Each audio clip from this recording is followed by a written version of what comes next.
2000 సంవత్సరం ఏప్రిల్ 20 అంటే సరిగ్గా 16 ఏళ్లకు ముందు ఇదే రోజున పవన్ కళ్యాణ్ బద్రి అనే మూవీని స్టార్ట్ చేశాడు.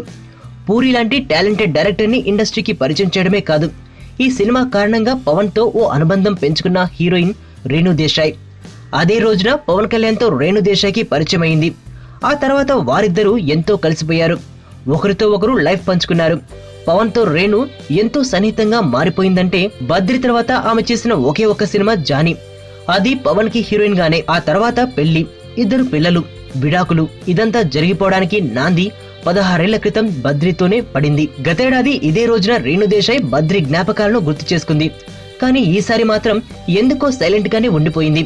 సాధారణంగా ట్విట్టర్ లో యాక్టివ్ గా ఉండే రేణు ఈసారి మాత్రం ఈ రోజును గుర్తు చేసుకోలేదు. కొడుకు అకిరా బర్త్డే తర్వాత ఇప్పటి వరకు ఆన్లైన్ లోకి రాలేదు రేణు దేశాయ్. ఎదుటోడితో పెట్టుకోవాలంటే ఉండాల్సింది బ్రాండ్ కాదు, ఇక్కడ దమ్ము టన్నులు ఉంది. ఇంకా చూస్తావా?